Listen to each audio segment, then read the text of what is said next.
Sawang-sawa na ako sa pagpapanggap na mahal ko ang probinsyanang yan, Isabela. Konting tiis na lang. Makuha ko lang ang lagda niya sa mga dokumento ng mana. Itatapon ko siya sa kung saan hindi na siya makakabalik pa. Ang boses ni Santiago ay tila isang matalim na balisong na humiwa sa katahimikan ng silid. Malamig, walang bakas ng pag-ibig, at puno ng puot na hindi akalain ni Winnie na nagtatago sa likod ng mga matatamis na ngiti ng kanyang asawa sa loob ng 10 taon. Sa kabilang panig ng nakapinid na pinto, nanigas ang buong katawan ni Winnie. Hawak niya ang isang piraso ng telang pina, ang pinakamahal at pinakamakinis na habi mula sa kanyang bayan, na halos 7 buwan niyang pinagpuyatang burahan ng mga bulaklak ng sampagita. Ito sana ang kanyang regalo para sa kanilang ika-10 anibersaryo ng kasal ngayong gabi. Ang bawat hibla ng sinulid na kanyang hinila ay may kalakip na panalangin at pagmamahal, ngunit sa isang saglit, ang bawat tahi ay tila naging mga tinik na bumaon sa kanyang palad. Dahan-dahang napayuko si Winnie, ang kanyang kamay ay kusang dumampi sa kanyang malaking tiyan. Nararamdaman niya ang malakas na pagsipa ng kanilang sanggol, tila nakikiramay sa biglang panlalamig ng kanyang buong pagkatao. 9 na buwan, ilang linggo na lang, at isisilang na niya ang bunga ng kanilang pagmamahalan o ang akala niyang pagmamahalan. Ang bawat haplos niya sa kanyang tiyan na dati ay puno ng pag-asa, ngayon ay tila isang paalala ng kanyang kamangmangan. Hindi niya namalayan na ang karayom na hawak niya ay bumaon na pala sa kanyang daliri. Isang patak ng pulang dugo ang dahan-dahang kumalat sa puting tela ng shawl. Tila isang mantsa na kailanman ay hindi na mabubura. Ngunit ang sakit sa kanyang daliri ay walang-wala kumpara sa unti-unting pagkadurog ng kanyang puso. Ang kanyang lalamunan ay tila sinasakal ng isang hindi nakikitang kamay, tuyot at mahapdi, na kahit ang simpleng paghikbi ay hindi niya magawa. Ang bawat sulok ng marangyang mansyon ng mga Arnaldo na itinuring niyang tahanan at kalinga ay tila naging isang malawak na bilangguan. Ang mga gintong palamuti at mga mamahaling muebles ay tila mga saksi na tumatawa sa kanyang kaawa-awang kalagayan. Ang kanyang mga binti ay nagsimulang mangatal at ang bigat ng kanyang dinadalang buhay ay tila naging isang pasanin na hindi na niya kayang itayo. Nanlabo ang kanyang paningin, hindi dahil sa luha, kundi dahil sa matinding pagkahilo na dulot ng katotohanang ang taong pinagkatiwalaan niya ng kanyang buhay at kinabukasan ay siya palang kikitil sa kanyang huling hininga ng kaligayahan. Tumalikod siya ng dahan-dahan. Ang kanyang mga hakbang ay walang tunog sa ibabaw ng makapal na alpombra, tila isang anino na nawalan na ng sariling liwanag.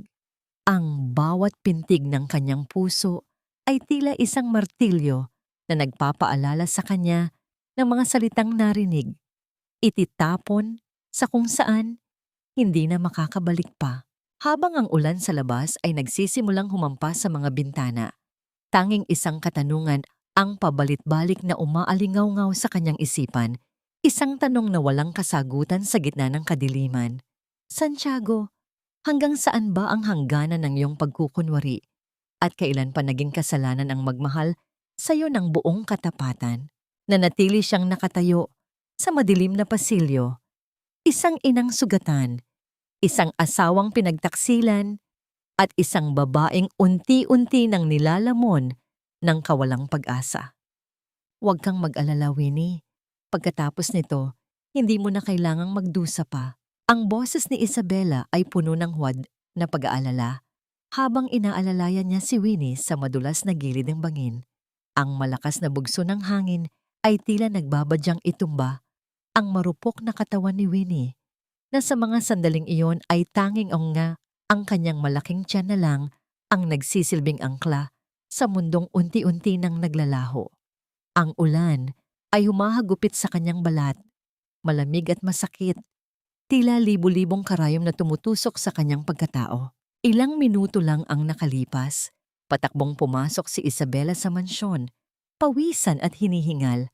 Ibinabalita na naaksidente raw si Santiago sa liblib na daan malapit sa bangin. Sa gitna ng takot at pagkalito, kahit pa narinig na ni Winnie ang masakit na katotohanan kanina, ang puso ng isang asawa ay naghari pa rin.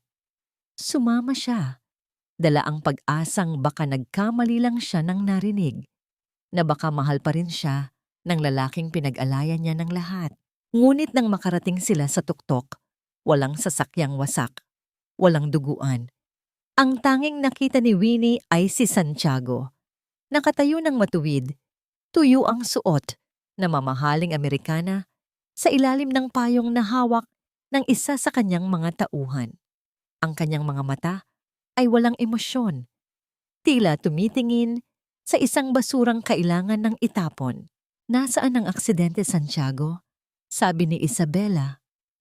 Ang boses ni Winnie ay nangangatog, hindi lang dahil sa ginaw, kundi dahil sa papalapit na panganib na kanyang nadarama.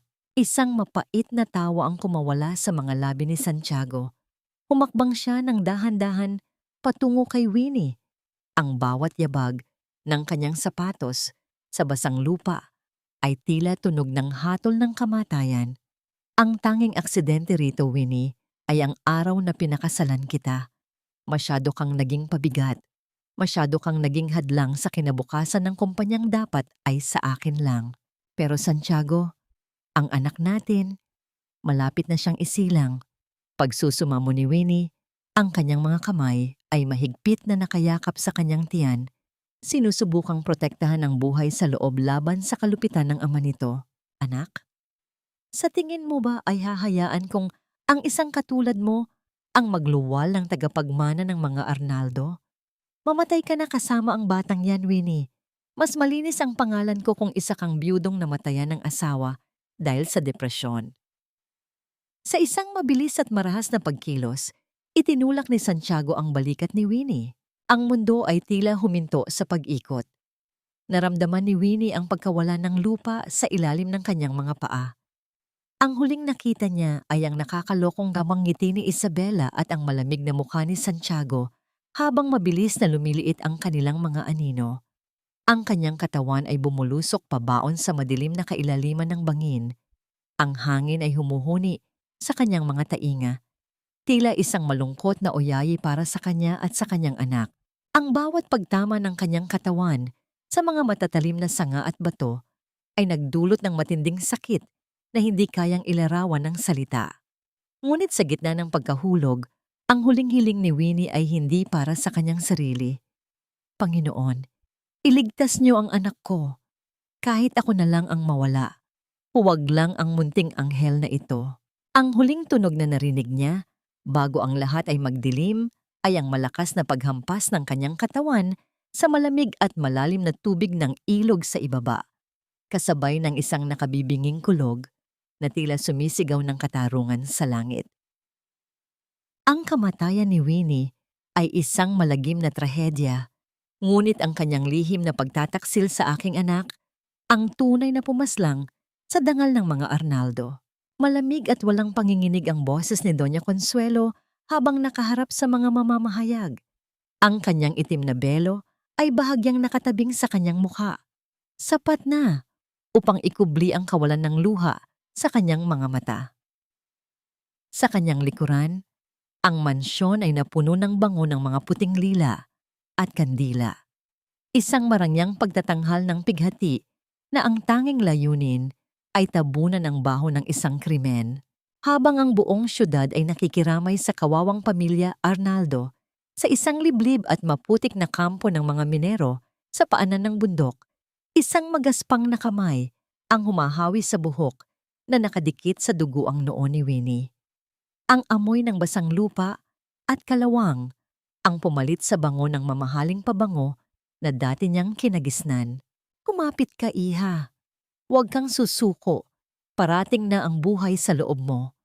Ang bulong ni Nanay Rosa, isang matandang manghahabi sa kampo na nakakita sa dugo ang katawan ni Winnie sa gilid ng ilog.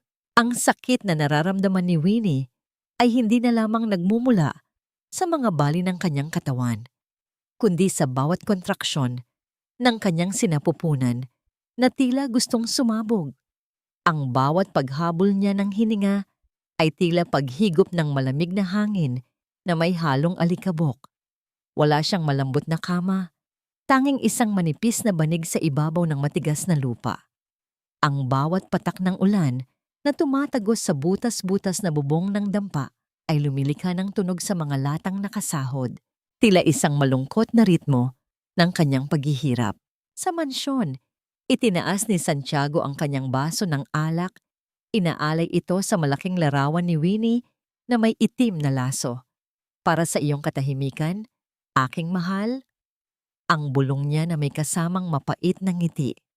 Sinunog niya ang mga sulat ni Winnie, ang mga pangarap na binuo nila sa loob ng 10 taon, hanggang sa ang mga ito ay maging abo na lamang na tinatangay ng hangin. Ginamit nila ang bawat pagkakataon upang ipinta si Winnie bilang isang babaeng mahina ang isip, isang asawang nagtaksil na hindi kinaya ang bigat ng kahihiyan, kaya tuluyang lumayo at piniling iwan ang lahat ng kanyang dating buhay. Ngunit sa gitna ng kadiliman ng dampa, isang matinis na iyak ng sanggol ang bumasag sa ugong ng bagyo. Isang iyak na puno ng galit at pagnanais na mabuhay. Sa kabila ng panghihina, pilit na idinilat ni Winnie ang kanyang mga mata. Nang idampi ni Nanay Rosa ang maliit at mainit na katawan ng sanggol sa kanyang dibdib, ang bawat sugat ni Winnie ay tila panandali ang naglaho. Ang duguang kamay ni Winnie ay mahigpit na humawak sa isang punit na bahagi ng kanyang shawl na nananatiling nakasabit sa kanyang balikat. Ang shawl na may mantsa ng kanyang sariling dugo. Miko! Ang halos pabulong na bigkas ni Winnie sa pangalan ng kanyang anak. Ang kanyang mga mata, na dati ay puno ng lambing, ngayon ay naglalagablab sa isang bagong uri ng apoy. Hindi na ito ang apoy ng pag-ibig, kundi ang apoy ng isang inang handang sunugin ang buong mundo para sa katarungan. Habang sa labas, ang radyo ng isang dumaang truck ay nagbabalita. Ang bangkay ni Winnie Arnaldo ay opisyal nang idineklarang hindi na matatagpuan sa lawak ng karagatan.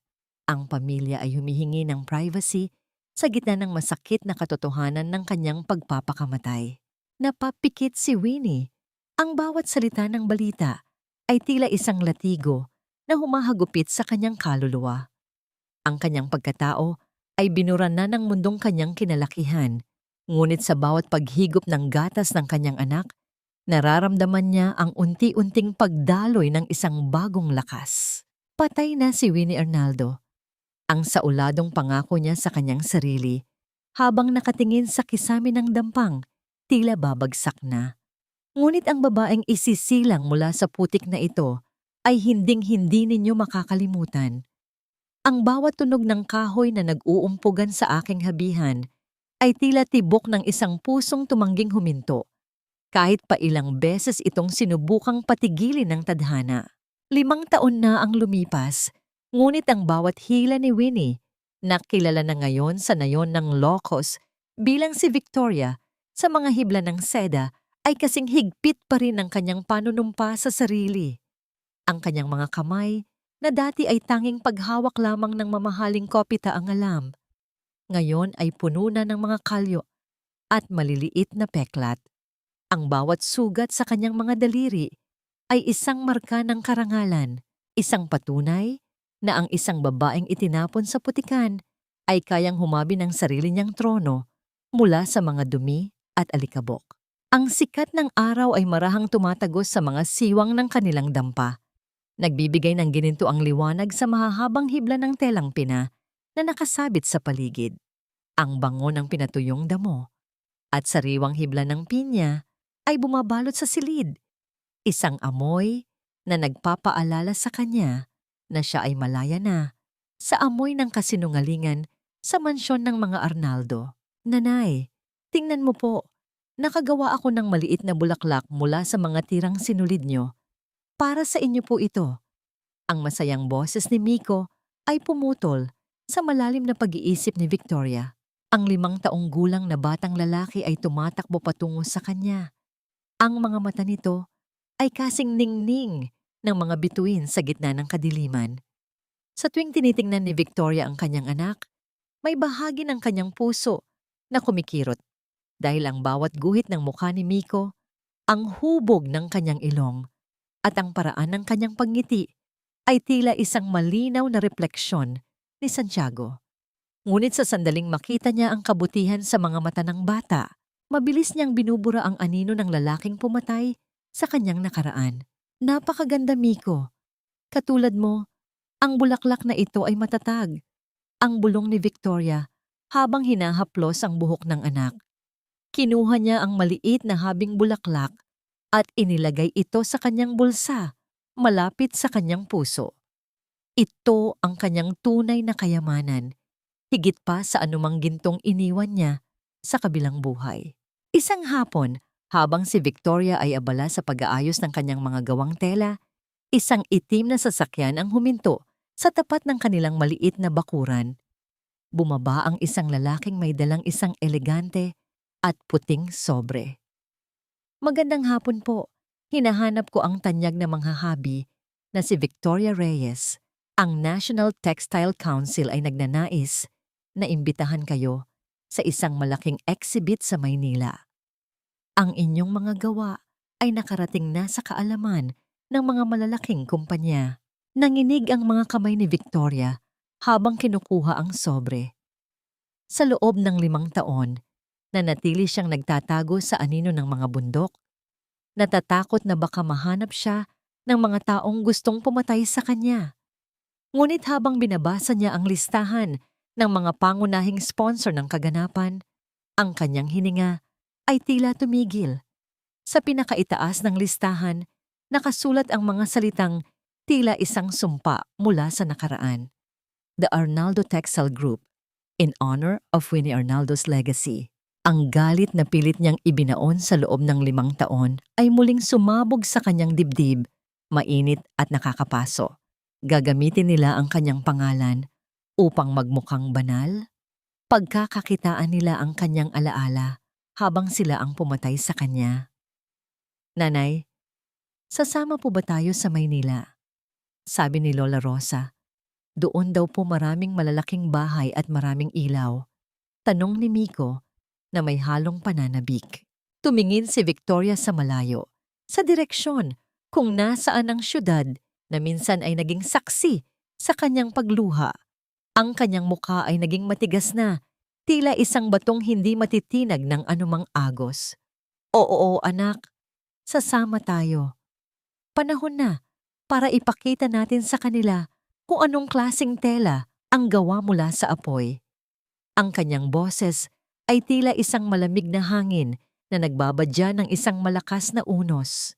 Ang bawat hakbang sa makintab na sahig ng gusaling ito ay tila paglakad sa ibabaw ng mga bubog ng aking nakaraan.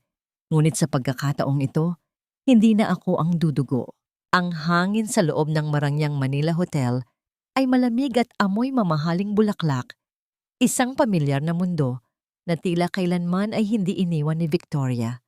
Nakatayo siya sa harap ng malaking salamin ng lobby, tinitingnan ang isang babaeng hindi niya halos makilala. Ang suot niyang modernong Filipiniana na gawa sa sarili niyang hobby ay yakap na yakap sa kanyang katawan, nagpapakita ng isang awtoridad na hindi matitibag ng anumang bagyo.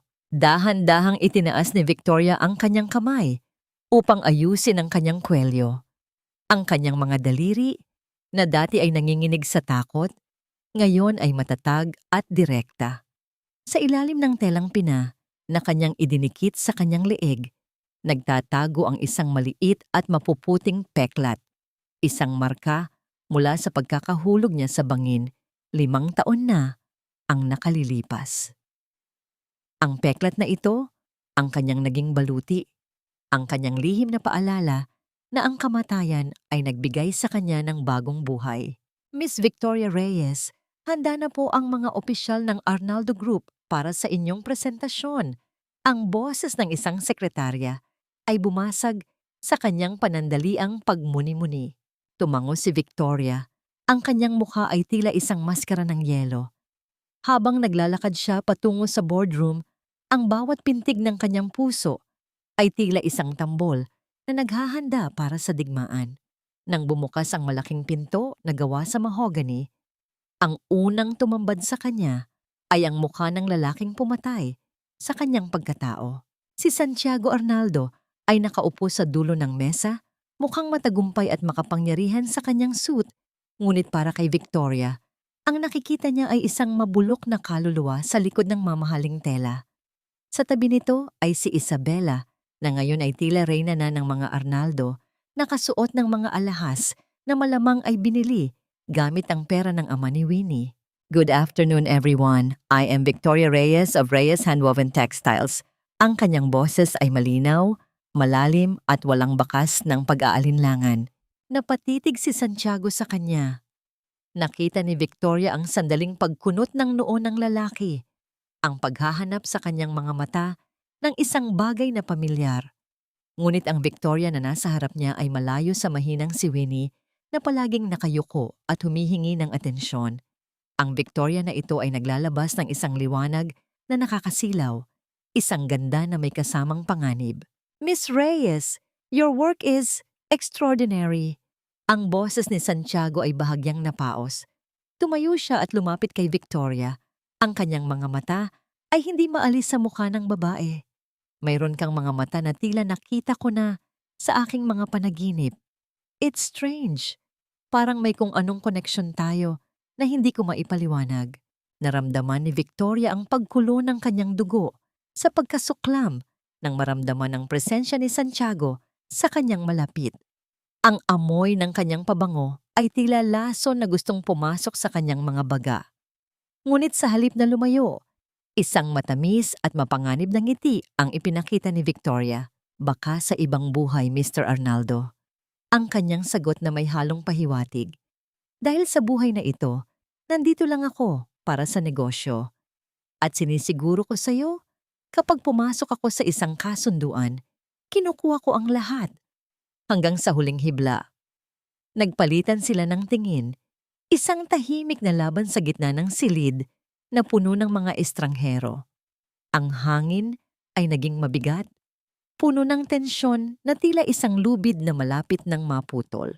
Ang bawat bagay sa mansyong ito ay may kaukulang halaga, Miss Reyes. Dito sa loob ng tahanan ng mga Arnaldo, hindi kami tumatanggap ng kahit anong mantsa, maging sa aming mga gamit o sa aming pangalan. Ang boses ni Doña Consuelo ay tila isang malamig na hangin galing sa loob ng isang kabaong habang pinagmamasdan niya si Victoria mula ulo hanggang paa. Nakaupo ang matanda sa kanyang paboritong silya na gawa sa inukit na nara. Ang kanyang mga kamay na puno ng mamahaling singsing ay mahigpit na nakahawak sa isang rosaryong gawa sa perlas. Para kay Victoria, ang bawat butil ng rosaryong yon ay tila mga luha niyang namuo sa loob ng 5 taon. Ang mansyong Arnaldo ay hindi nagbago. Ang amoy ng mamahaling insenso at pinakintab na sahig ay naroon pa rin. Ngunit para kay Victoria, ang bawat sulok ng bahay na ito ay may dalang alaala ng kanyang pagsusumamo at paghihirap. Ang mga gintong frame ng mga painting sa dingding ay tila mga matang mapanghusga na sumusunod sa kanyang bawat galaw. Isang karangalan ang maanyayahan sa inyong tahanan, senyora. Ang sagot ni Victoria, ang kanyang tinig ay kalmado at puno ng pino. Kahit na ang kanyang puso ay tila gustong tumalon palabas ng kanyang dibdib sa tindi ng kaba at galit. Nais ko lang sanang makita ang inyong koleksyon ng mga antik na tela para sa gagawin nating disenyo. Habang abala sina Santiago at Doña Consuelo sa pakikipag-usap sa isang tawag sa telepono, sa kabilang silid, dahan-dahang naglakad si Victoria patungo sa kanang bahagi ng mansyon, ang bahagi kung saan matatagpuan ang kanyang dating silid. Ang bawat hakbang niya sa makapal na alpombra ay tila pagbabalik sa isang bangungot. Nang makarating siya sa tapat ng silid ng mga katulong, napatigil si Victoria. Nakita niya si Isabela na lumabas mula sa kusina. May dalang baso ng kape na natapon sa sahig. Ang ginamit ni Isabela na basahan para punasan ang natapong likido ay nagpatigil sa mundo ni Victoria. Iyon ang kanyang shawl. Ang shawl na may burang sampagita na 7 buwan niyang pinagpuyatan. Ang telang iyon na dapat ay simbolo ng kanyang pag-ibig, ngayon ay marumi, basang-basa ng kape, at walang awang ikinukuskos ni Isabela sa maruming sahig. Walang kwentang basahan ito, napakaaspang. Ang inis na bulong ni Isabela bago binitawan ng shawl sa isang sulok, tila isang basurang walang silbi. Naramdaman ni Victoria ang init ng luhang gustong kumawala sa kanyang mga mata, ngunit mabilis niyang itinigil ang sarili. Ang bawat hibla ng telang iyon na niurakan ni Isabela ay tila ang kanyang sariling dangal na pilit nilang dinudurog. Mariin niyang ikinuyom ang kanyang mga palad hanggang sa bumaon ang kanyang mga kuko sa balat. Bumalik siya sa sala, ngunit sa sobrang bugso ng damdamin, bahagyang sumabit ang kanyang bag sa gilid ng mesa. Bumukas ang zipper nito at nalaglag ang ilang gamit sa sahig, kasama na ang isang maliit at nakatuping litrato ni Miko. "Ano yan, Miss Reyes?" Ang biglang tanong ni Doña Consuelo na nakatayo na pala sa kanyang likuran. Ang mga matang kasing talim ng agila ay nakatitig sa litratong nasa sahig. Mabilis na yumuko si Victoria. Ang kanyang hininga ay tila tumigil habang ang kanyang daliri ay ilang pulgada na lang ang layo sa litrato. Alam niyang kapag nakita ng matanda ang mukha ni Miko na isang buhay na imahe ni Santiago noong bata pa ito, ang lahat ng kanyang plano ay maglalaho na parang bula. Ang katahimikan sa loob ng sala ay naging nakabibingi. Tanging ang tunog ng pendulum ng malaking orasan ang naririnig. Tila bawat segundo ay isang hakbang patungo sa kanyang pagkakabuking. "Miss Reyes, mukhang may mahalagang bagay kang nalaglag. Maaari ko bang makita?" Ang boses ni Doña Consuelo ay tila isang matigas na bakal na tumama sa marmol na sahig. Sa sandaling iyon, ang tibok ng puso ni Victoria ay tila isang tambol na nagwawala sa loob ng kanyang dibdib.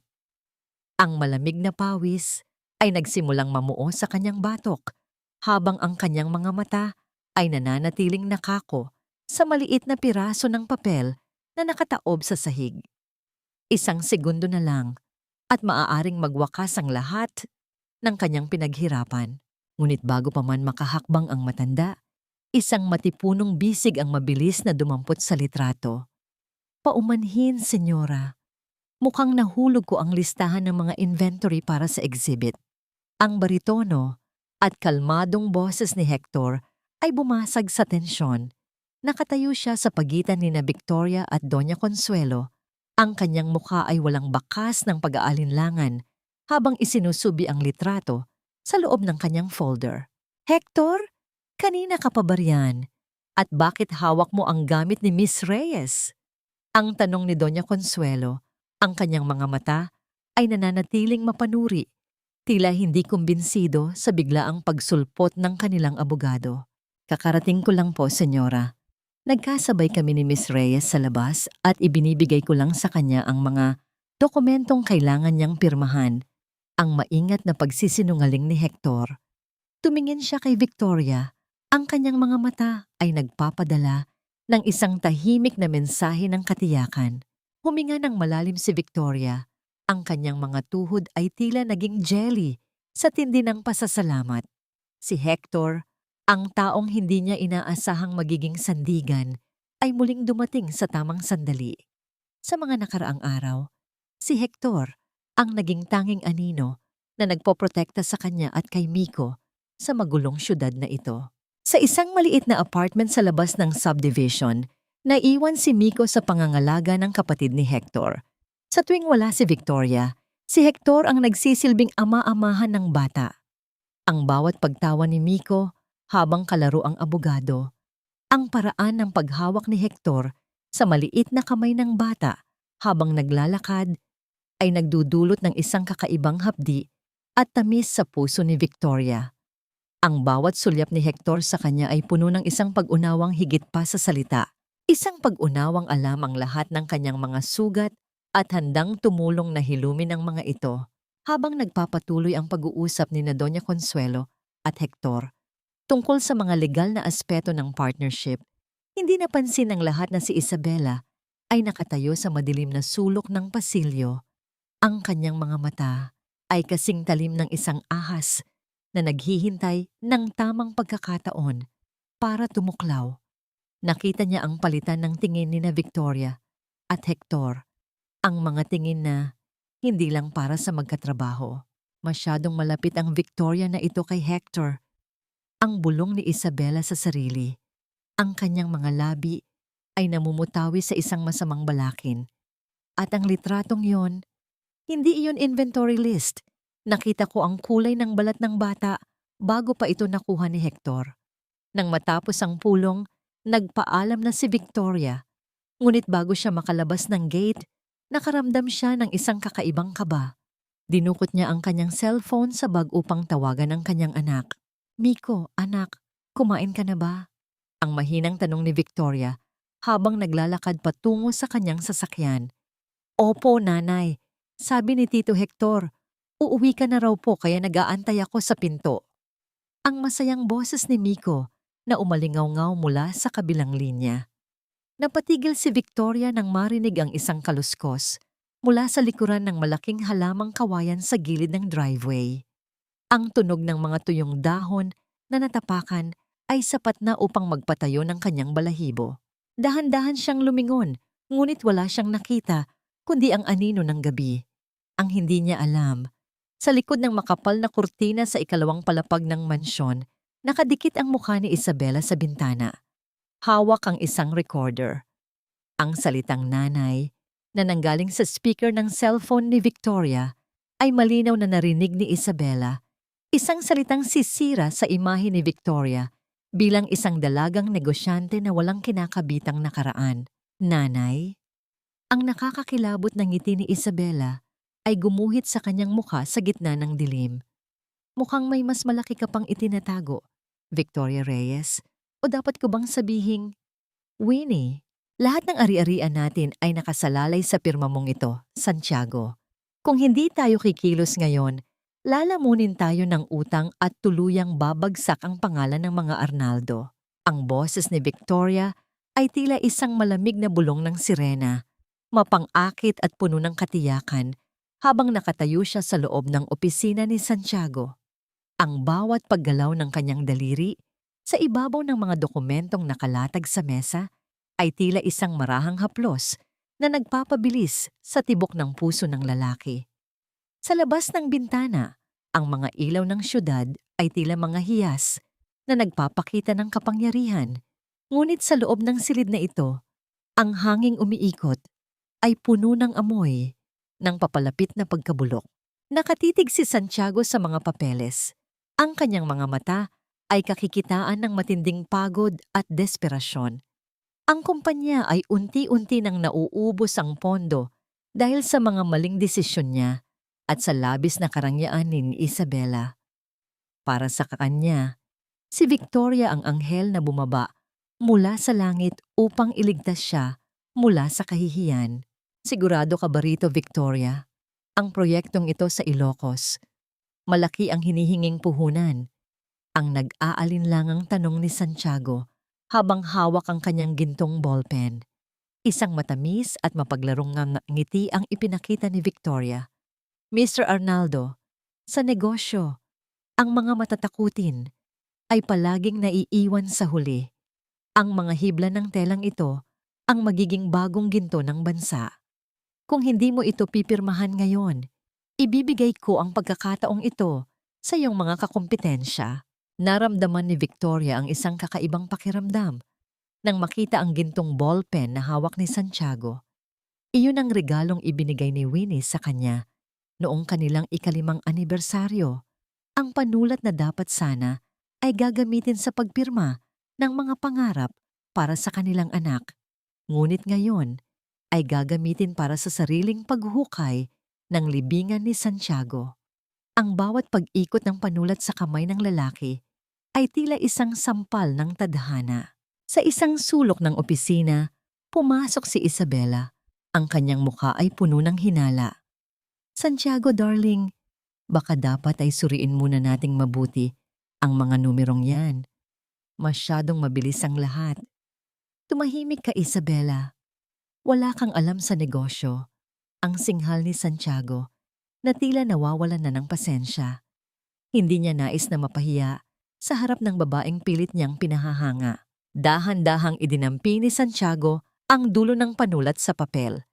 Ang bawat guhit ng tinta ay tila tunog ng isang palakol na tumatama sa ugat ng pamilya Arnaldo. Habang pinapanood ni Victoria ang bawat paggalaw ng kamay ni Santiago, isang lihim ng ngiti ang sumilay sa kanyang mga labi. Isang ngingiting hindi nakikita ng iba, puno ng pait at tagumpay. Ang bawat pirma ay tila isang hakbang pabalik sa bangin. Ngunit sa pagkakataong ito, si Santiago ang nahuhulog at siya ang nakatayo sa itaas. Nang matapos ang pulong, nagpaalam si Victoria na may dalang tagumpay. Habang naglalakad siya sa pasilyo, naramdaman niya ang gaan ng kanyang dibdib. Tila isang mabigat na tanikala ang unti-unting lumuluwag. Samantala, sa mansyon ng mga Arnaldo, si Doña Consuelo ay nakaupo sa kanyang silid-dasalan. Ang bawat bulong ng kanyang dalangin ay tila hindi makahanap ng kapayapaan. Isang katulong ang kumatok ng marahan at nag-abot ng isang sobrang walang pangalan ng nagpadala. Senyora, may nag-iwan po nito sa gate. Para sa inyo raw po. Ang sabi ng katulong bago mabilis na lumabas. Nanginig ang mga kamay ni Doña Consuelo habang binubuksan ng sobre. Sa loob nito ay may isang piraso ng lumang tela.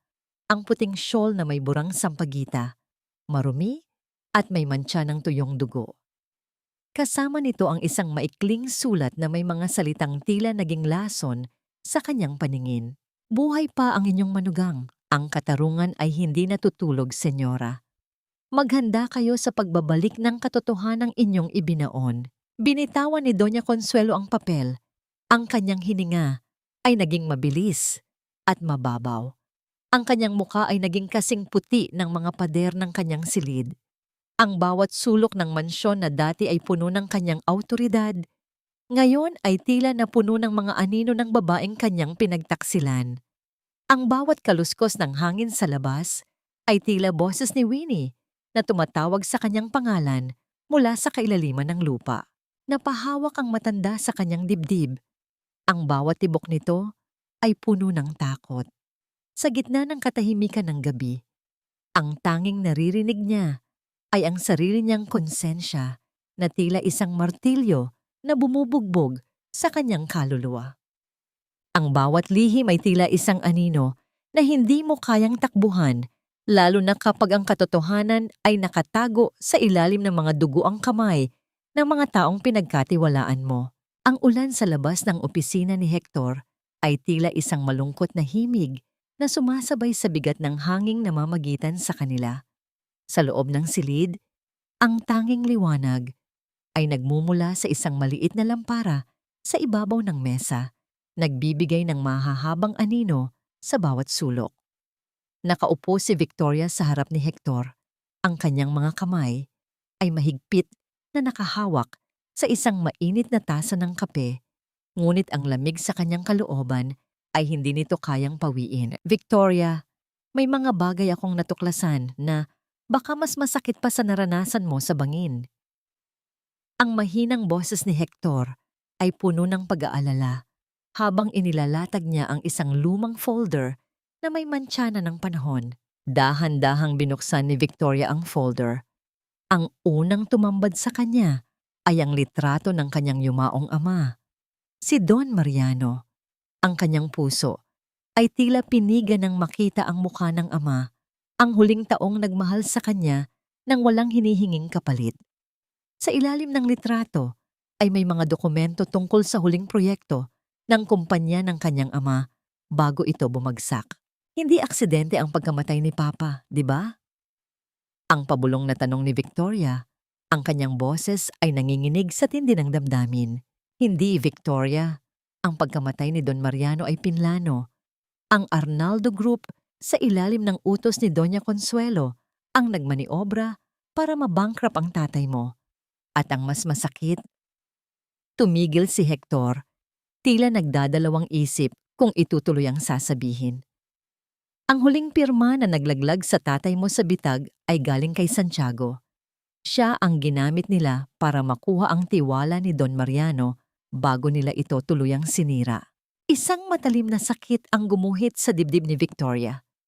Ang lalaking pinakasalan niya, ang lalaking inisip niyang magliligtas sa kanya, ay siya rin palang pumatay sa taong pinakamahalaga sa kanya. Ang bawat halik at yakap ni Santiago sa loob ng 10 taon ay tila naging mga lason na ngayon ay unti-unting sumasabog sa kanyang sistema. Wala silang puso. Mga hayop sila. Ang mahinang hikbi ni Victoria ay bumasag sa katahimikan.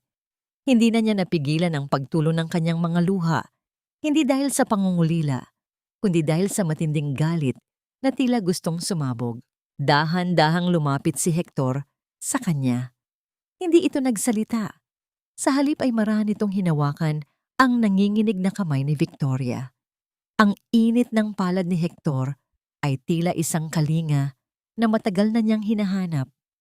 Sa sandaling iyon, hindi siya si Victoria ang matapang na negosyante, kundi si Winnie, ang batang babaeng nawalan ng ama at ng pangarap.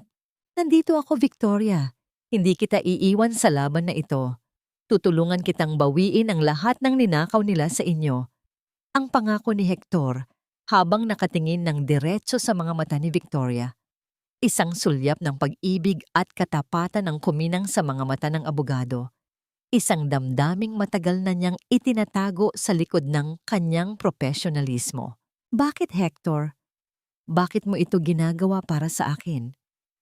Ang tanong ni Victoria, ang kanyang mukha ay ilang pulgada na lang ang layo sa mukha ni Hector. Dahil matagal na kitang nakikita sa aking mga panalangin, kahit hindi ko pa alam ang pangalan mo, ang tapat na sagot ni Hector. Ngunit sa gitna ng kanilang madamdaming pag-uusap, ang malaking pinto ng opisina ay biglang bumukas nang walang babala. Ang malakas na tunog ng pagtama ng pinto sa pader ay tila isang putok ng baril na nagpatalon sa kanila. Nakatayo sa pintuan si Santiago.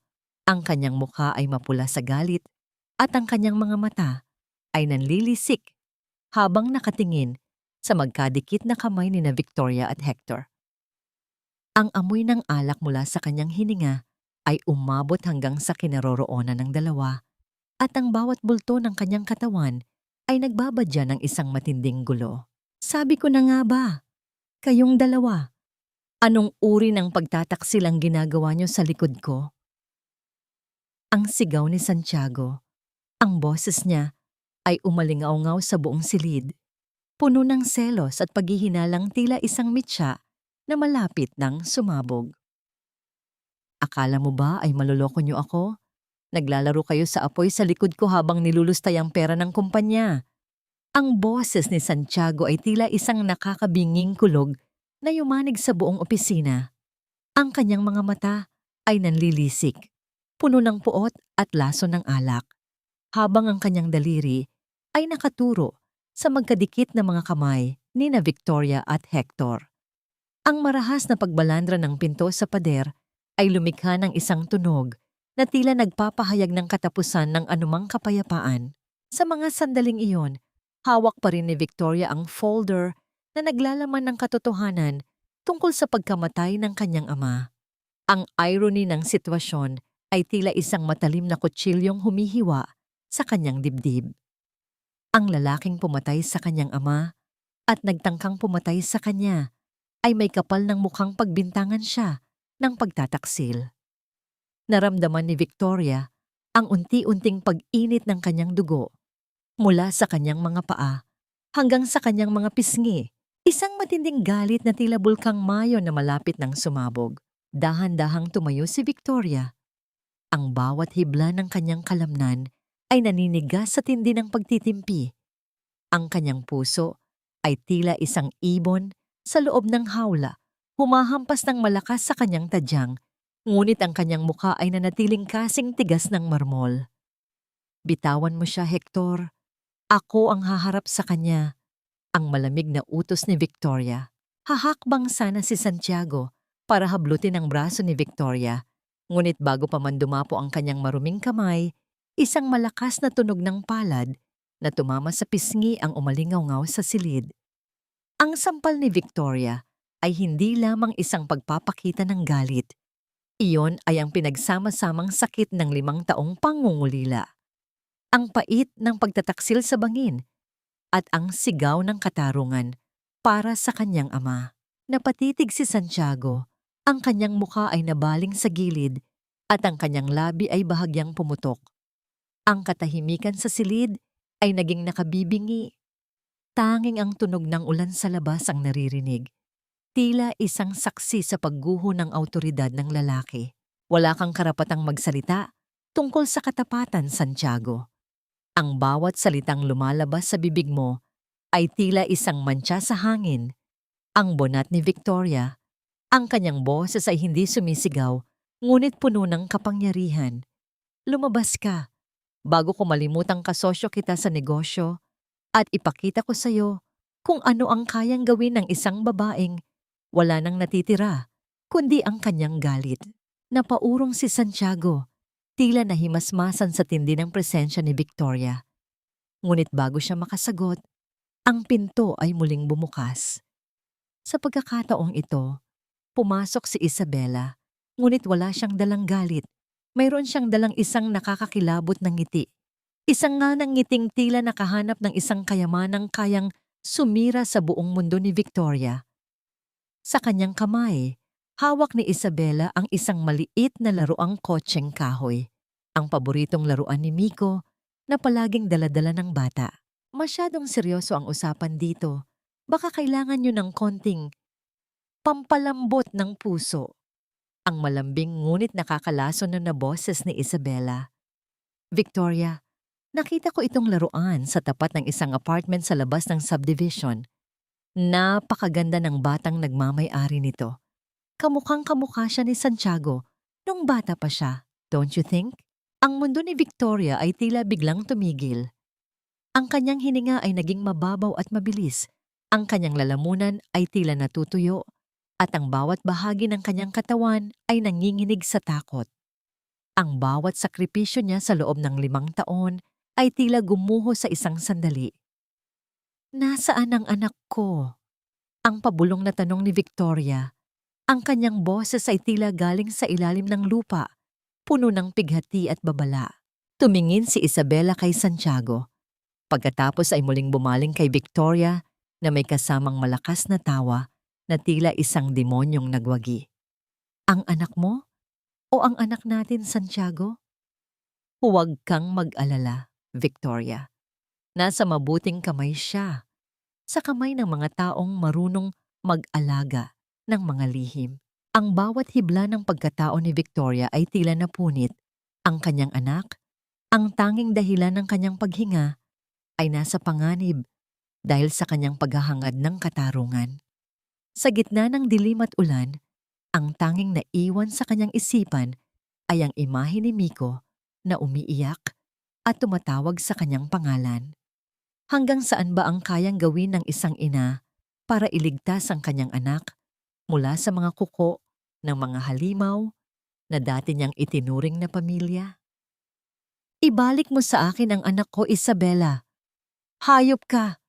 Ibalik mo siya! Ang sigaw ni Victoria ay tila isang sugatang hayop na nagpumiglas mula sa mga bisig ni Hector. Ang kanyang mga kuko ay bumaon sa sariling mga palad hanggang sa dumugo ang mga ito. Ngunit ang hapdi ay wala kumpara sa tindi ng takot na lumalamon sa kanyang buong pagkatao. Ang bawat hibla ng kanyang lakas ay tila naglaho at ang kanyang mga tuhod ay tuluyan ng bumigay sa malamig na sahig ng opisina. Nakatitig si Victoria sa maliit na kotseng kahoy na hawak ni Isabela. Ang bawat gasgas sa laruan ay pamilyar sa kanya. Iyon ang laruang ginawa ni Miko sa tulong ni Nanay Rosa sa probinsya. Ang makita itong hawak ng isang babaeng walang budhi ay tila isang malaking pako na ibinabaon sa kanyang puso. Dahan-dahang lumapit si Santiago at kinuha ang laruan mula sa kamay ni Isabela. Ang kanyang mga mata, na kanina lang ay puno ng galit, ngayon ay napuno ng matinding pagkalito. Anong anak ang pinagsasabi mo, Isabela? Victoria, anong ibig sabihin nito? Isang mapait at nakakangilong tawa ang pinakawalan ni Isabela habang pinagmamasdan ang naghihinagpis na si Victoria. Santiago darling, masyado kang naging bulag. Hindi mo ba napapansin ang mga mata ng batang yon? Ang paraan ng pagkunot ng kanyang noo kapag nag-iisip? Victoria Reyes is not just a business partner. She is the ghost of your past, Santiago. She is Winnie. Ang bawat salitang binitiwan ni Isabela ay tila isang kidlat na tumama sa gitna ng silid. Naramdaman ni Victoria ang paghinto ng oras. Ang lihim na 5 taon niyang inalagaan ay tuluyan ng nabulgar sa pinakamalupit na paraan. Dahan-dahang itinaas ni Santiago ang kanyang paningin mula sa laruan patungo sa mukha ni Victoria. Ang kanyang hininga ay naging mabigat at pasumpong-sumpong. Humakbang siya palapit at sa bawat yabag ng kanyang sapatos, tila lumiliit ang mundo para kay Victoria. Inabot ni Santiago ang mukha ni Victoria, pilit na hinahanap sa likod ng matatapang na mata ang babaeng itinulak niya sa bangin. Winnie? Ang pabulong na tanong ni Santiago. Ang kanyang boses ay puno ng kilabot at isang kakaibang uri ng pagnanasa. Buhay ka? At ang bata? Ang anak na daladala mo noon? Siya ba ang batang nakita ni Isabela? Huwag mo siyang tatawaging anak. Wala kang karapatan. Ang asik ni Victoria, pilit na tumatayo sa kabila ng pangangatog ng kanyang mga binti. Ang dugong dumadaloy sa kanya ay hindi sa iyo. Ninakawan mo siya ng ama nang tangkain mo kaming patay. Sa halip na magsisi, isang nakakatakot na ngiti ang gumuhit sa mga labi ni Santiago. Hinawakan niya ng mahigpit ang panga ni Victoria. Ang kanyang mga mata ay nanlilisik sa isang bagong uri ng kasakiman. Kung ganoon, totoo nga, may tagapagmana ang mga Arnaldo. Isang batang may dugong bughaw na nagtatago sa putikan. Isabela, nasaan ang bata? Nasa isang ligtas na lugar, Santiago. Ang sagot ni Isabela habang tinitingnan ang kanyang mga kuko. At mananatili siyang ligtas kung susunod si Victoria sa gusto natin. Gusto mo ng katarungan, di ba? Ngayon, ang buhay ng anak mo, ang kapalit ng bawat ebidensyang hawak niyo ni Hector. Nayakap ni Victoria ang kanyang sarili. Ang kanyang buong katawan ay nanginginig sa tindi ng pighati. Ang bawat patak ng ulan sa bintana ay tila mga luha ng langit para sa kanyang kalagayan. Si Hector ay mabilis na humarang sa pagitan ni Victoria at Santiago. Ang kanyang mga kamao ay nakakuyom, handang itaya ang sariling buhay. Ngunit bago pa man makapagsalita si Hector, dinukot ni Santiago ang kanyang baril mula sa ilalim ng mesa at itinutok ito ng diretso sa dibdib ni Victoria. Ang malamig na bakal ng baril ay tila naging isang tuldok sa gitna ng lahat ng pangarap ni Victoria. Ibibigay mo sa akin ang lahat, Winnie. Ang kumpanya, ang ebidensya, at ang anak ko. Ang bambam na utos ni Santiago. Ang kanyang mukha ay tila isang demonyong hindi na makakakita ng liwanag. Dahil kung hindi, sisiguraduhin kong sa pagkakataong ito, wala nang sasagip sa inyo mula sa dilim. Ang tanging naririnig ni Victoria ay ang malakas na pintig ng sarili niyang puso. Tila isang orasan na mabilis na nauubusan ng oras para sa kaligtasan ng kanyang anak. Ang bawat daliri ni Santiago na nakakapit sa baril ay tila mga galamay ng isang halimaw na pilit kumakapit sa kapangyarihang matagal na niyang winarak. Ang malamig na dulo ng bakal ay nakadiin sa noo ni Victoria, ngunit sa pagkakataong ito, hindi pumikit ang babae. Ang kanyang mga mata ay nanatiling nakatitig ng diretso sa mga mata ni Santiago. Mga matang wala ng takot. Tanging isang naglalagablab na puot na kayang tunawin kahit ang pinakamatigas na puso. Ang baybayan ng ulan sa labas ay tila naging isang malakas na palakpakan para sa rurok ng trahedyang ito. Akala mo ba ay matatakot mo pa ako sa laruang yan, Santiago? Ang boses ni Victoria ay tila isang matalim na yelo, kalmado, ngunit nakamamatay. Pinatay mo na ako 5 taon na ang nakalilipas.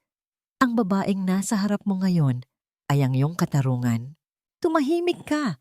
Ibigay mo sa akin ang mga dokumento. Ibigay mo sa akin ang lahat kung gusto mong makitang muli ang batang iyon. Ang singhal ni Santiago, ang kanyang kamay ay nagsimulang manginig. Ang kanyang mukha ay puno ng pawis at ang kanyang mga mata ay palipat-lipat kay Victoria at kay Hector. Dahan-dahang itinaas ni Hector ang kanyang kamay. Hawak ang isang recorder na kanina pa nakatago. Huli na ang lahat, Santiago. Ang bawat salitang binitawan mo, ang pag-amin mo sa pagdukot sa bata, at ang pagtatangka mo sa buhay ni Victoria.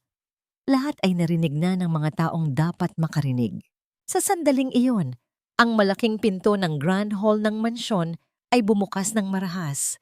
Ang mga ilaw sa buong bahay ay biglang nagliwanag. Tila ibinubunyag ang bawat dumi na pilit itinago sa loob ng maraming taon. Pumasok ang mga operatiba ng pulisya. Kasunod ang isang babaeng tila tumanda ng 10 taon sa loob ng isang gabi. Si Doña Consuelo. Santiago, ano ang ginagawa mo? Ang sigaw ni Doña Consuelo, ang kanyang tinig ay nanginginig habang nakatingin sa kanyang anak na may hawak na baril. Ang bawat butil ng kanyang rosaryo ay tila naging mga saksi sa kahihiyang hindi niya kailanman inasahan. Mama, ginagawa ko ito para sa atin, para sa pangalan natin. Ang pagsusumamo ni Santiago, tila isang nawawalang bata na pilit kumakapit sa kanyang ina. Lumapit si Victoria kay Doña Consuelo. Ang bawat hakbang niya ay puno ng dignidad. Senyora, tignan niyo ang inyong anak. Tignan niyo ang halimaw na nilikha ng inyong labis na pagpapahalaga sa hiya at karangalan. Para sa inyo, mas mahalaga ang pangalan kaysa sa buhay ng tao. Ngayon, ang pangalang iyan, ang mismong maglulubog sa inyo sa putikan. Nang makita ni Doña Consuelo ang mga pulis at ang mga dokumentong hawak ni Hector na nagpapatunay ng kanilang mga krimen, ang kanyang mga tuhod ay tuluyan ng bumigay. Ang matikas na matriarka ng mga Arnaldo ay bumagsak sa sahig, humihingi ng tawad sa gitna ng kanyang mga hikbi. Ang kanyang pagluhod ay hindi para sa pagsisisi, kundi para sa pagguho ng kanyang mundong gawa sa kasinungalingan. Nasaan ang anak ko, Isabela? Sabihin mo sa kanila bago pa tuluyang magdilim ang buhay mo sa loob ng rehas. Ang malamig na tanong ni Victoria habang nakatingin kay Isabela na ngayon ay pilit na nagtatago sa likod ng mga pulis. Nanginig ang mga labi ni Isabela. Ang kanyang pagiging matapang ay naglaho na parang bula. Nasa lumang bodega sa dulo ng kalsada. Huwag niyo akong ikulong. Wala akong kasalanan. Si Santiago ang nag-utos sa lahat. Habang pinupusasan ng mga pulis si Santiago, muling tumingin si Victoria sa kanyang dating asawa. Wala na siyang nararamdamang galit, tanging isang malalim na pagkasuklam. Hindi na tayo pamilya, senyora, at ikaw, Santiago. Hindi ka kailanman naging ama. Kayo ay mga kriminal na nagtatago sa likod ng mamahaling tela. Pero ngayon, ang telang iyan ay napunit na. Isang tawag ang dumating sa radyo ng pulisya. Nakuha na ang bata. Ligtas ang biktima. Sa unang pagkakataon sa loob ng 5 taon, isang tunay na ngiti ang sumilay sa mga labi ni Victoria. Ang bawat bigat sa kanyang dibdib ay tila tinangay ng hanging lumalabas sa bukas na pinto ng mansyon. Ngunit habang inilalabas si Santiago, isang huling tingin ang ibinigay nito kay Victoria.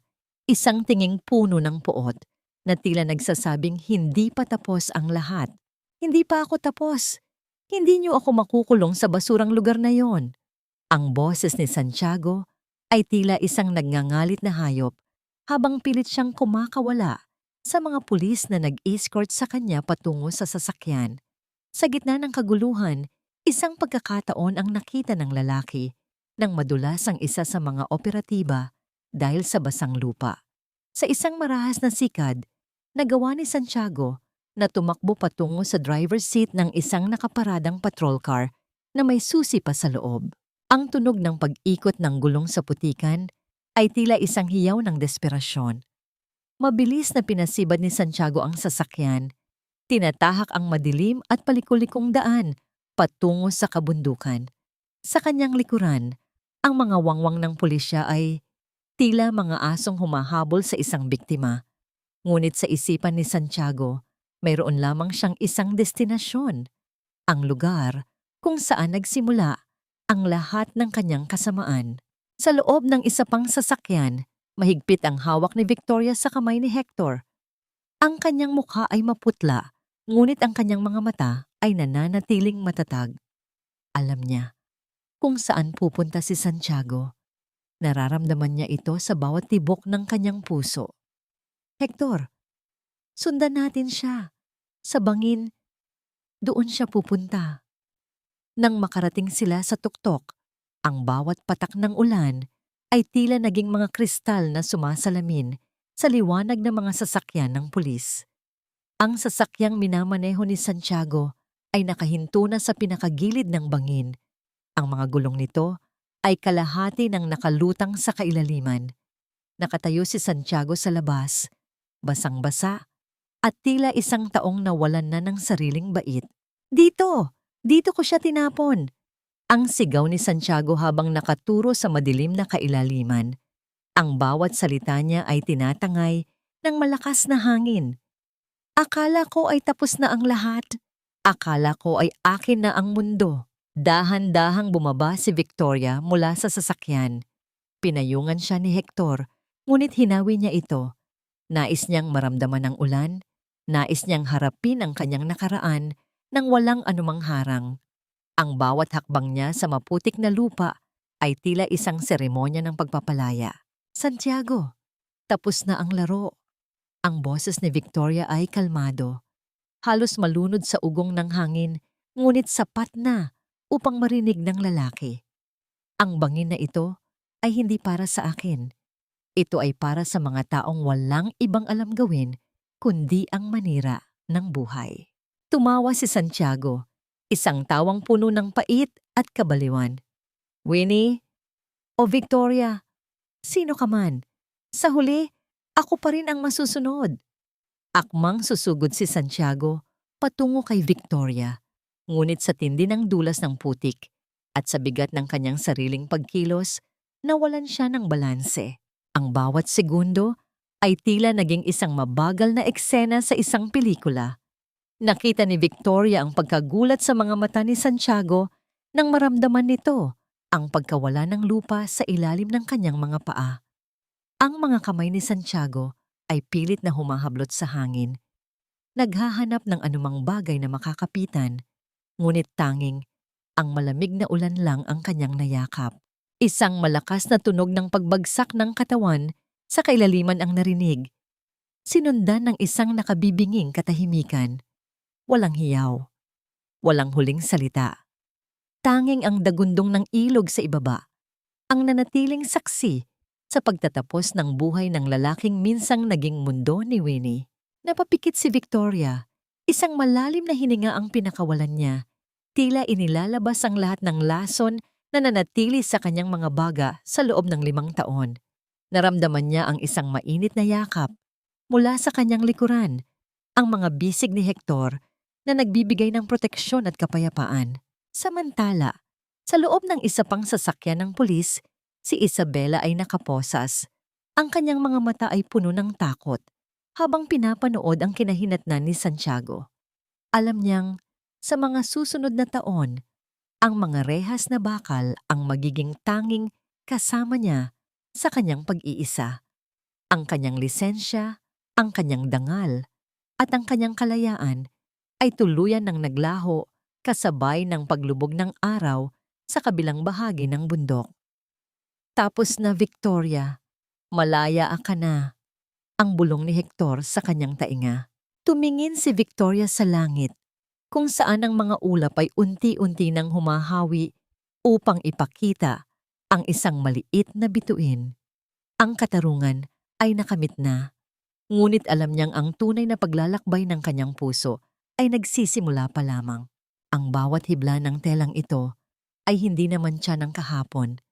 kundi isang bagong habi ng pag-asa na isisilang mula sa mga kamay na natutong magpatawad.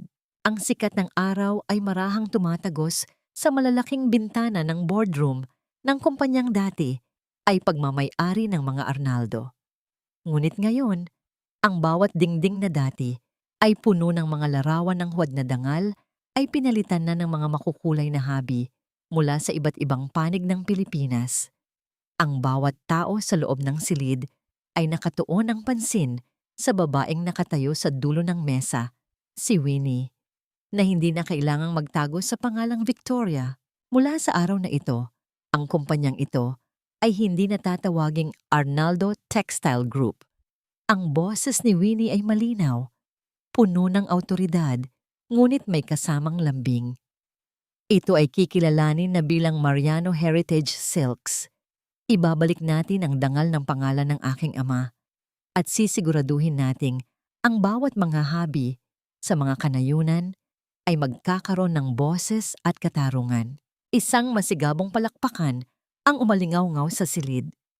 Ang bawat tunog ng pagtama ng mga palad ay tila isang pagdiriwang sa muling pagkabuhay ng isang pangarap na inakalang nabaon na sa limot. Pagkatapos ng pulong, nagtungo si Winnie sa isang tahimik na silid tanggapan. Sa loob ay naghihintay si Hector na may dalang mga dokumento para sa pagpapatayo ng Bayhay Sampaguita, isang foundation na tutulong sa mga kababaihang biktima ng pang-aabuso at biktima ng mapanirang hiya ng lipunan. Handa na ang lahat, Winnie. Ang mga donasyon ay nagsisimula na ring dumating. Ang sabi ni Hector, ang kanyang mga mata ay nananatiling nakatitig nang may paghanga sa babaeng nasa kanyang harap. Hindi mo lang binawi ang kumpanya mo, binibigyan mo rin ng bagong buhay ang maraming tao. Salamat, Hector. Kung wala ka, baka nananatili pa rin akong anino sa ilalim ng bangin. Ang sagot ni Winnie habang hinahawakan ng kamay ng abogado. Ang init ng kamay ni Hector ay tila isang pangakong hindi na siya muling lalamigin sa gitna ng unos. Bago matapos ang araw, binisita ni Winnie ang bilangguan kung nasaan si Doña Consuelo. Ang reyna ng mga Arnaldo ay nakaupo sa isang malamig na silya. Suot ang isang simpleng kulay kahel na uniforme. Wala na ang kanyang mga mamahaling alahas, wala na ang kanyang awtoridad. Ang tanging naiwan ay isang matandang babaeng pilit na humahawak sa kanyang rosaryo. Ngunit ang kanyang mga mata ay blangko at walang buhay. Nandito ako para sabihing hindi kita kinamumuhian, senyora. Ang mahinang sabi ni Winnie sa likod ng makapal na salamin. Ang galit ay isang mabigat na pasanin na ayaw ko nang dalhin. Pinapatawad kita, hindi dahil karapat-dapat ka, kundi dahil karapat-dapat ang puso ko sa kapayapaan. Napatitig si Doña Consuelo kay Winnie. Isang butil ng luha ang dahan-dahang gumulong sa kanyang kulubot na pisngi. Ang unang tunay na emosyong ipinakita nito sa loob ng maraming taon. Ang katahimikan sa pagitan nila ay tila naging isang huling paalam sa isang madilim na kabanata ng kanilang buhay. Nang makauwi si Winnie, tumakbo si Miko patungo sa kanya sa gitna ng malawak na hardin. Ang bata ay may hawak na isang piraso ng puting tela, ang lumang shawl ni Winnie. Nilabhan na ito, wala na ang mantsa ng kape at dugo. Sa ibabaw ng peklat ng tela, nagborda si Winnie ng isang malaking sampagita na gawa sa gintong sinulid, tila itinatago ang sugat sa likod ng isang bagong kagandahan. Nanay, tingnan mo. Ang ganda na po ulit ng bulaklak. Ang masayang sigaw ni Miko habang isinasabit ang shawl sa balikat ng kanyang ina. Niyakap ni Winnie ang kanyang anak ng mahigpit. Ang kanyang ilong ay nakabaon sa leeg ng bata. Nilalanghap ang amoy ng pag-asa at bagong simula. Ang bawat haplos ng hangin sa mga dahon ng puno sa paligid ay tila isang uyayi na nagpapatulog sa mga sakit ng kahapon.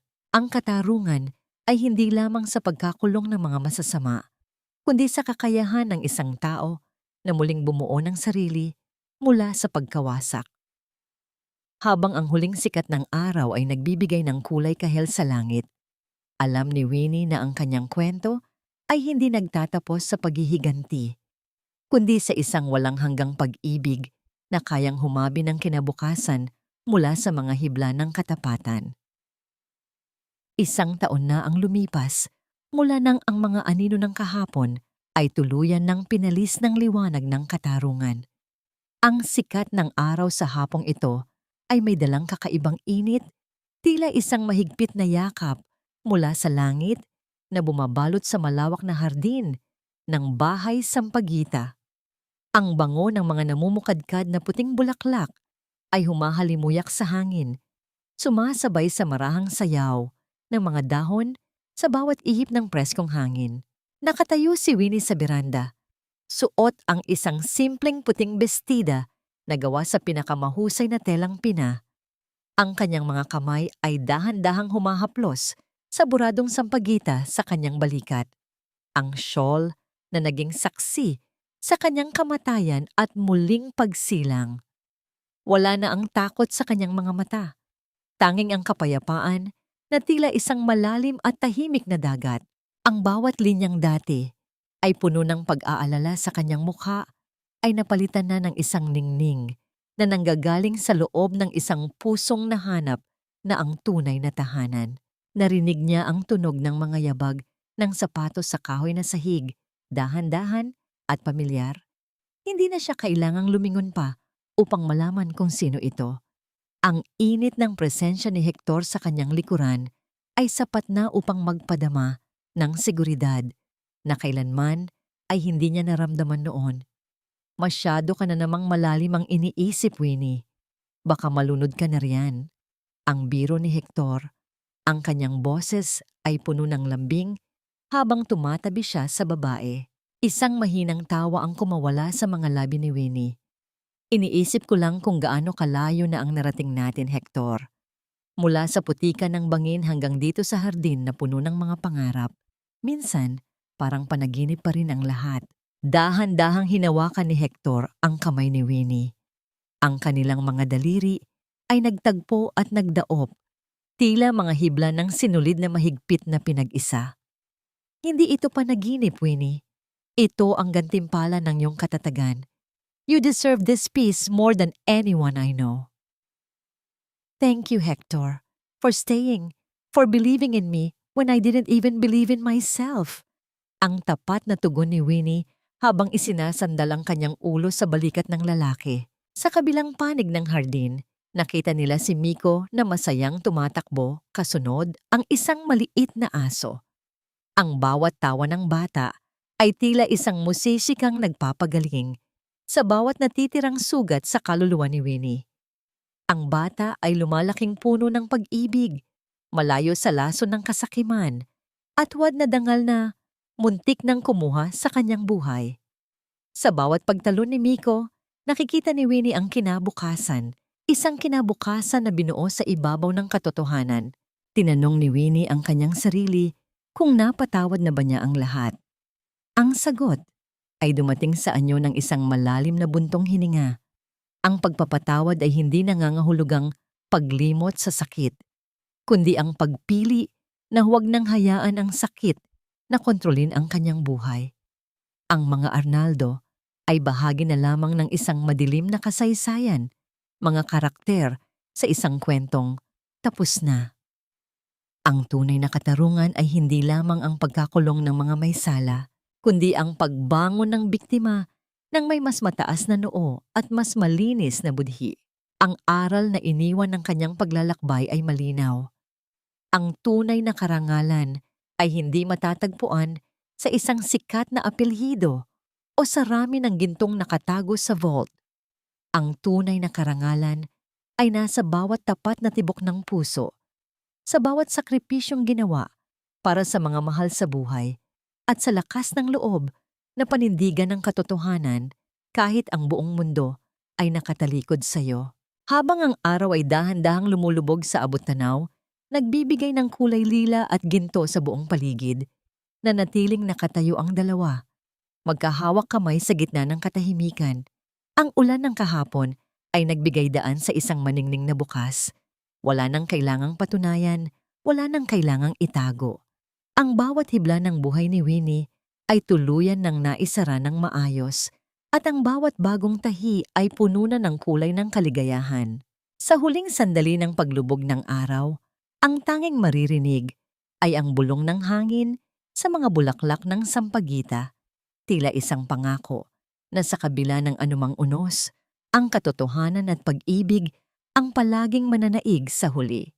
At dito, kasama ng bango ng sampagita, nagtatapos ang mahabang paglalakbay ni Winnie, isang kwentong puno ng luhang naging hiyas ng katatagan at pag-ibig na nagmula sa kailaliman ng bangin. Sa inyo na nanatili at nakinig hanggang sa huling kataga ng kwentong ito, mula sa kaibuturan ng aking puso, maraming salamat.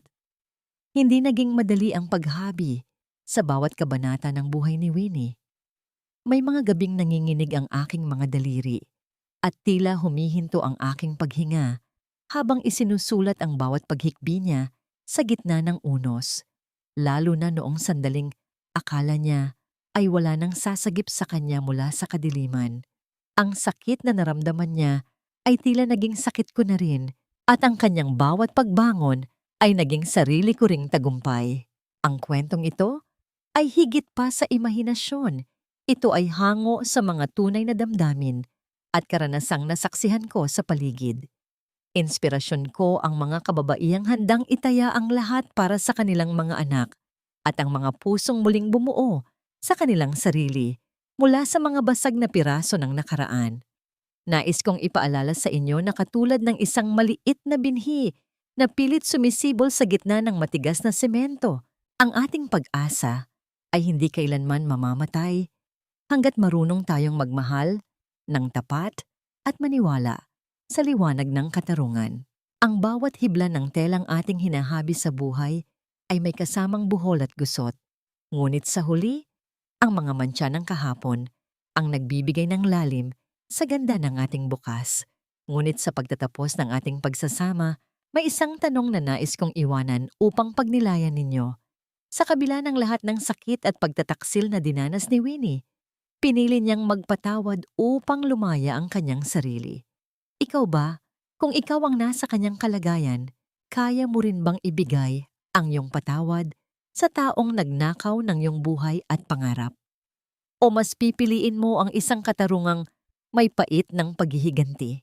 Sana ay nahanap ninyo ang inyong mga sarili sa bawat tagpo at damdamin ng kwentong ito. Kung ang paglalakbay ni Winnie ay nag-iwan ng bakas sa inyong mga puso, mangyaring ibahagi ang inyong mga saloobin at damdamin sa aming comment section.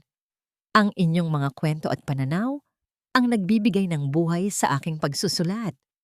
Huwag din ninyong kalimutang i-like at i-share ang video na ito upang mas marami pa tayong maabot na pusong nangangailangan ng hilom at inspirasyon. Maraming salamat sa inyong walang sawang pagsuporta. Hanggang sa muli nating pagkikita sa susunod na kwento na magbibigay ng init at liwanag sa inyong mga tahanan. Manatiling matatag, manatiling puno ng pag-asa at pagpalain tayong lahat.